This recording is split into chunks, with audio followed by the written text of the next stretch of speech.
அனைவருக்கும் வணக்கம்.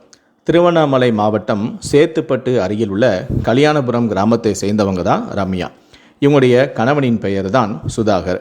இந்த தம்பதிக்கு 2 மகன்களும் 1 மகளும் இருக்காங்க. ஆரணி அடுத்துள்ள பையூர் கிராமத்தை சேர்ந்தவர் தான் பெருமாள். இவர் ரம்யாவுடைய ஊரான கல்யாணபுரத்தில் வாடகைக்கு குடியிருக்கிறாரு. கல்யாணபுரம் கூட்டுரோடு பகுதியிலேயே வாடகைக்கு குடியிருந்து நெல் அறுவடை இயந்திரம் மற்றும் வைக்கோல் சுருட்டக்கூடிய இயந்திரத்தை வாடகைக்கு விடக்கூடிய தொழில் செஞ்சுட்டு வந்திருக்காரு பெருமாள்.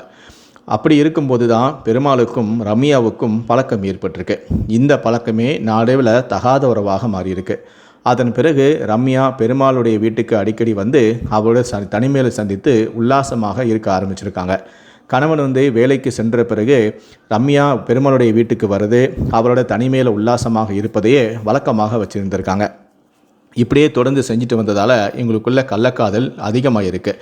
2 பேருமே ஒரு நாள் கூட பிரிஞ்சு வாழ முடியாத அளவுக்கு நெருக்கமாக இருக்க ஆரம்பிச்சிருக்காங்க. இதற்கிடையில் தான் தன்னுடைய மனைவியான ரம்யாவுடைய நடத்தையின் மீது சுதாகருக்கு சந்தேகம் ஏற்பட்டிருக்கு. இதனால் தன்னுடைய மனைவியை அவர் ரகசியமாக கண்காணிக்க ஆரம்பிச்சிருக்காரு. எப்போதும் போல் வேலைக்கு செல்வது போல் வேலைக்கும் சென்றிருக்காரு. ரம்யாவும் தன் கணவன் வேலைக்கு தான் சென்றுட்டார் அப்படின்னு நினச்சிக்கிட்டு தன்னுடைய காதலான பெருமாளை பார்க்குறதுக்காக உடனே வீட்டிலேருந்து கிளம்பி போயிருக்காங்க. வேலைக்கு போகிற மாதிரி போன சுதாகர் தன்னுடைய மனைவியை பின்தொடர்ந்து ரகசியமாக போயிருக்காரு. அப்போ தான் ரம்யா பெருமாளுடைய வீட்டுக்குள்ளே போகிறத பார்த்து அதிர்ச்சி அடைஞ்சிருக்காரு. அப்போ வீட்டுக்குள்ளே என்னதான் நடக்குது அப்படின்னு சொல்லிட்டு வீட்டை சுற்றி வந்திருக்காரு. அப்போது ஜன்னல் பக்கமாக எட்டி பார்க்கும்போது அங்கு படுக்கையில் தன்னுடைய மனைவியான ரம்யாவும் பெருமாளும் நெருக்கமாக இருக்கிறத பார்த்து அதிர்ச்சி அடைஞ்சிருக்காரு.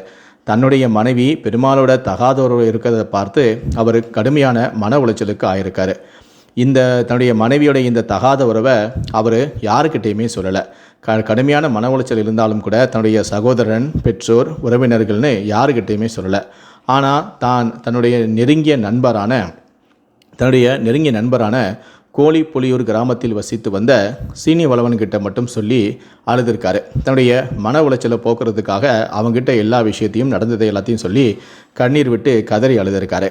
தன்னுடைய நண்பனின் மனைவி இப்படி ஒரு தகாதவர் இருக்கிறாளே அப்படின்னு அறிஞ்சுக்கிட்ட அவருடைய நண்பனும் தன்னுடைய நண்பனுக்கு ஆறுதல் சொல்லி, நீ கவலைப்படாதா, வயசு கோளாறால் உன் பொண்டாட்டி இப்படி தப்பு பண்ணிட்டா, நான் அவளுக்கு எடுத்து புத்திமதியெல்லாம் சொல்லி அவளை நல்வழிப்படுத்துகிறேன் அப்படின்னு சொல்லிட்டு தன்னுடைய நண்பனுக்கு அவர் சமாதானமாக ஆறுதலாக சொல்லியிருக்காரு. அது மட்டும் இல்லை, அவன் மனைவியோட தொடர்பு இருக்கக்கூடிய பெருமானையும் நான் எச்சரிக்கிறேன், அவனை இந்த ஊரை விட்டே அவனை அனுப்பிடுறேன் அப்படின்னு சொல்லிட்டு அங்கிருந்து கிளம்பி போயிருக்காரு. நேராக அவர் ரம்யாவை பார்க்குறதுக்காக வீட்டுக்கு போயிருக்காரு. அப்போது, என்னம்மா நீ இப்படி பண்ணுறியே, உன் கணவன் உன் மீது எவ்வளோ நம்பிக்கை வச்சுருக்கான், நீ அவனுக்கு இப்படி ஒரு துரோகத்தை பண்ணிவிட்டு பெருமாளோட தகாதரோடு இருக்கிறியே, இது எந்த விதத்தில் நியாயம் அப்படின்னு சொல்லிட்டு சீனிவளவன் போயிட்டு ரம்யா கிட்ட கேட்டிருக்காரு. அப்போ தான் ரம்யாவுக்கு தன்னுடைய தகாதரவே தான் கணவனுக்கு தெரிஞ்சிருச்சு அப்படின்னு சொல்லி அதிர்ச்சியாக இருக்காங்க. அப்போது ரம்யா சீனிவளவன்கிட்ட, ஏன் இவரை கட்டிக்கிட்டு எனக்கு எந்த பிரயோஜனமும் இல்லை, அவரை கட்டி என்னுடைய வாழ்க்கையை நாசமாக போயிடுச்சு, அதனால் நான் இனி பெருமாளோட தான் வாழணும்னு முடிவு பண்ணியிருக்கேன், எனக்கு நீங்கள் ஹெல்ப் பண்ணுங்கள், உங்களுக்கு கூட கடன் இருக்குதுன்னு எனக்கு தெரியும், ஒரு 3 லட்ச ரூபா கடன் இருக்குது எனக்கு தெரியும், அதை கூட நான் பெருமாள்கிட்டேருந்து உங்களுக்கு நான் வாங்கி கொடுக்குறேன், என்னுடைய இந்த வாழ்க்கைக்கு நீங்கள் எனக்கு ஹெல்ப் பண்ணுங்கள் அப்படின்னு சொல்லிட்டு பண ஆசையை காட்டி திரும்ப சீனிவளவன்கிட்ட ரம்யா உதவி கேட்டிருக்காங்க. இதை சீனிவளவன் கொஞ்சம் கூட எதிர்பார்க்கவே இல்லை. ரம்யா நம்மளுடைய கடன் பிரச்சனையை போகிறதுக்கு பணம் தரேன்னு சொல்கிறாளே அப்படின்னு சொல்லிட்டு தன்னுடைய நண்பனுக்கு சப்போர்ட்டாக இருக்கக்கூடிய சீனிவளவன் பண ஆசையால் மைண்டு மாறி ரம்யாவுக்கு ஆறுதலாக பேச ஆரம்பிச்சிடறாரு. அதன் பிறகு ரம்யா சொல்படியெல்லாம் கேட்க ஆரம்பிச்சிடறாரு. 10வது குறைக்கு ஊரை விட்டே அவனை அனுப்பிடுறான் அப்படின்னு சொன்ன அந்த பெருமாளோட நட்பு பாராட்டவும் ஆரம்பிச்சிடறாரு. ஒரு கட்டத்தில் நண்பனான சுதாகருக்கே துரோகியாக மாறிட்டார் அவருடைய உயிர் நண்பரான சீனிவளவன். அதன் பிறகு தான் ரம்யா ஒரு திட்டமிட்டிருக்காங்க. தன்னுடைய கணவனான சுதாகருக்கு என்னுடைய விஷயம் எல்லாம் தெரிஞ்சிருச்சு, அதனால் அவர் கண்டிப்பாக என்னுடைய கள்ளக்காதலுக்கு இடையராக இருப்பார், அதனால் அவரை தீர்த்து கட்டணும் அப்படின்னு சொல்லி ரம்யா முடிவு பண்ணுறாங்க. இது குறித்து பெருமாளோட தனிமையில் இருக்கும்போதும் அவர்கிட்ட சொல்கிறாரு. அவரும் ரம்யா மீது இருந்த மோகத்தின் காரணமாக சரி, நம்ம உன் கணவனை கொலை செஞ்சிடலாம் அப்படின்னு சொல்லி ஒத்துக்கிறாங்க. அவங்களுடைய திட்டத்துக்கு அவருடைய நண்பரான சீனிவளவனையும் கூட்டு சேர்த்துக்கிறாங்க. அவரும் சரி நமக்கு பணம் கிடைக்குதே அப்படின்னு சொல்லிட்டு ஆரம்பத்தில் ஒத்துக்கிறாரு. அதன் பிறகு சுதாகரை நீ எப்படியாவது மது குடிக்க கூட்டிகிட்டு வா, அதன் பிறகு அவனுக்கு கொஞ்சம் மது போதை அதிகமானதுமே இந்த விஷத்தை அந்த மதுவில் கலந்து கொடுத்துரு, அதுக்கப்புறம் அவன் இறந்து போயிடுவான், நீ அந்த இடத்த விட்டு எதுவுமே தெரியாத மாதிரி வேறு எங்கேயாவது போயிடு அப்படின்னு சொல்லிட்டு பெருமாள் வந்து ஐடியா கொடுத்துருக்காரு. ரம்யாவும் சொல்லியிருக்காங்க, நீங்கள் என்னுடைய கணவனை கொண்டுட்டிங்கன்னா உங்களுக்கு மறுநாளே நாங்கள் 3 லட்ச ரூபா கொடுத்துருவோம் அப்படின்னு சொல்லிட்டு ஆசை வார்த்தையில் காட்டியிருக்காங்க. அவரும் சரி நமக்கு பணம் கிடைக்குது அப்படின்னு சொல்லி அதுக்கு ஒத்துக்கிறாரு. அதன் பிறகு தன்னுடைய நண்பனான சுதாகரை அழைச்சிக்கிட்டு மது குடிக்க போகிறாங்க. அவங்க சொன்ன மாதிரியே தன்னுடைய நண்பனுக்கு சுதாகருக்கு மது ஊற்றி கொடுக்குறாரு. கொஞ்ச நேரத்திலே அவருக்கு போதை அதிகமாகிடுது. அதுக்கப்புறம் அந்த ஏரிக்கரை அருகே 2 பேருமே மது அருந்திட்டு இருக்கும்போது தான் மறைத்து வைத்திருந்த அந்த விஷயத்தை எடுத்து சீனியவளவன் சுதாகருடைய மதுவில் ஊற்றி கொடுக்குறாரு. தான் நண்பனாச்சு அப்படின்னு சொல்லி அவர் மீது எந்த விதமான சந்தேகமும் படாமல் அவர் கொடுத்த மதுவை அங்கேயே வந்து அவரும் குடிக்கிறாரு. குடித்த கொஞ்ச நேரத்திலே வாயில் நுரை தள்ளி அவர் இறந்து போயிறாரு. அதன் பிறகு சீனியவளவன் வந்து சுதாகருடைய உடலை வந்து கரியமேடு பகுதியில் அப்படியே படுக்க வச்சுட்டு அங்கிருந்து எதுவும் தெரியாதது போல் எஸ்கேப் ஆயிடுறாரு. அதுக்கப்புறம் தான் ஏரிக்கரையோரமாக சுதாகர் வந்து வாயில் நுரை தள்ளிய நிலையில் இறந்து கிடக்கிறாரு அப்படிங்கிற செய்தி ஊர் முழுவதும் பரவுது. இந்த விஷயத்தை கேள்விப்பட்ட அவருடைய மனைவியான ரம்யாவும் உறவினர்களும் பதறி அடிச்சுக்கிட்டு போகிறாங்க. அங்கு வாயில் நுரைத்தள்ளி நிலையில் இறந்து கிடந்த சுதாகருடைய உடலை கட்டி பிடிச்சி ரம்யா கதறி அழுகுறாங்க. இப்படி குடிச்சு செத்தே போயிட்டீங்களே, என் வாழ்க்கையே போச்சே அப்படின்னு சொல்லி கதறி துடிக்கிறாங்க. இப்படி சின்ன வயசுலேயே கணவனை பறி கொடுத்துட்டேனே, இந்த 3 குழந்தைங்களை வச்சு நான் இப்போ எப்படி தான் வாழ போகிறேன்னு தெரியலையே, இந்த 3 குழந்தைகளை நான் எப்படி தான் வளர்க்க போகிறேன்னு தெரியலையே, கடவுளே உனக்கு கருணையே இல்லையா, இப்படி சின்ன வயசுலேயே என் புருஷனை பறிச்சிட்டியே அப்படி இப்படின்னு சொல்லி கதறி அழுகுறாங்க. யாருக்குமே வந்து ரம்யாவுடைய தகாத உறவு தெரியாததால் எல்லாருமே வந்து ரம்யா மீது வந்து இறக்கப்படுறாங்க. பாவம் இந்த பொண்ணு சின்ன வயசுலேயே இப்படி உதவி ஆயிடுச்சு அப்படின்னு சொல்லி எல்லாருமே வந்து இறக்கப்படுறாங்க. அதற்கு யாருக்கும் வந்து சந்தேகம் வரலை. அதன் பிறகு சுதாகருக்கு செய்ய வேண்டிய இறுதி சடங்குகளுக்கான ஏற்பாடுகள்லாம் நடக்குது. உறவினர்களுக்கு யாருக்கும் சந்தேகம் வராததால் அவருக்கு செய்ய வேண்டிய இறுதி சடங்குகள்லாம் செஞ்சுட்டு ஊருக்காரங்க எல்லாருமே வந்து உடலை வந்து புதைச்சிட்றாங்க.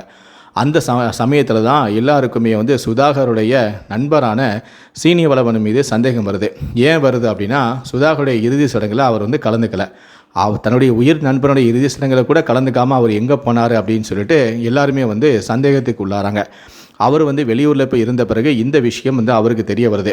எல்லாரும் தன் மீது சந்தேகப்படுறாங்களே, இப்போ என்ன செய்யுது அப்படின்னு யோசித்த சீனியவளவன் சபரிமலைக்கு மாலையை போட்டுக்கிட்டு ஊருக்கு போகிறாரு.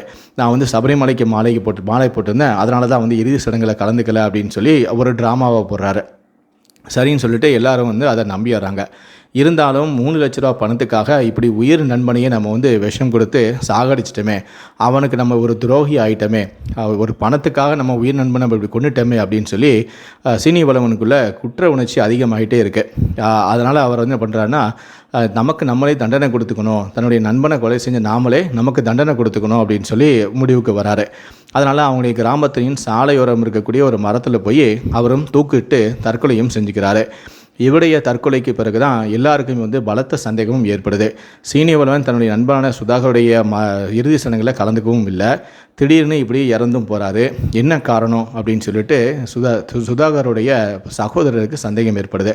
அப்போ நம்முடைய அண்ணனுடைய சாவில் தான் ஏதோ ஒரு மர்மம் இருக்குது, அதை வந்து சீனியவளவனுக்கு தெரிஞ்சிருக்கு, அவர் வந்து வெளியே சொல்ல முடியாமல் அவர் வந்து இறந்து போயிட்டார், அதுக்கு அவரும் ஒரு வகையில் காரணமாக இருப்பாரோ அப்படின்னு சொல்லி சந்தேகம் ஏற்படுது. இதனால் சுதாகருடைய சகோதரர் போயிட்டு போலீஸ் ஸ்டேஷனில் வந்து புகார் கொடுக்குறாரு. அந்த புகாரின் அடிப்படையில் இறுதி சடங்கு செய்து புதைக்கப்பட்ட சுதாகருடைய உடலை மீண்டும் தோண்டி எடுக்கிறாங்க. சுதாகரோட உடலை வந்து தோண்ட போகிறாங்க, பிரேத பரிசோதனை செய்ய போகிறாங்க அப்படிங்கிற விஷயம் தெரிஞ்சதுமே ரம்யாவுடைய நடவடிக்கையில் பெரிய மாற்றம் ஏற்படுது. அவங்களுடைய நடவடிக்கையை ஒட்டுமொத்த குடும்பத்துக்கும் சந்தேகத்தையும் ஏற்படுது. அது மட்டும் இல்லை, ரம்யாவுடைய நடவடிக்கைகளையும் போலீஸாரும் கண்காணிச்சிருந்திருக்காங்க. அதன் பிறகு கண்காணிச்சிட்டு இருந்திருக்காங்க. அது மட்டும் இல்லை, இப்போ பிரேத பரிசோதனை செய்யும்போது அவர் மது அருந்தி சாகலை, அவர் அருந்த மருந்தில் மதுவில் வந்து விஷம் கலந்திருக்கு அப்படிங்கிற விஷயமும் பிரேத பரிசோதனை அறிக்கையில் தெளிவாயிருச்சு. இதனால் ரம்யா மீது போலீஸாருக்கு பலத்த சந்தேகம் திரும்பிச்சு. அதனால் அவருடைய செல்ஃபோன் அலைவுகளை கைப்பற்றி போலீஸார் வந்து ஆய்வு செய்யும்போது தான் விசிகா நிர்வாகியான சீனிவளவன் கூடமும் அவருடைய ஆண் நண்பரான பெருமாள்கிட்டமும் அதிக நேரம் பேசியிருப்பது போலீஸாருக்கு தெரிய வந்துச்சு. இதனால் சீனிவளவனுக்கும் இந்த கொலையில் வந்து ஏதோ தொடர்பு இருக்குது, அதனால் அவர் தாங்கி கொள்ள முடியாமல் தான் தற்கொலை செஞ்சுக்கிட்டாரு அப்படிங்கிற விஷயத்தையும் போலீஸார் தெளிவுபடுத்துகிறாங்க. அதன் பிறகு ரம்யாவை கைது செஞ்சு காவல் நிலையம் அழைத்து போகிறாங்க.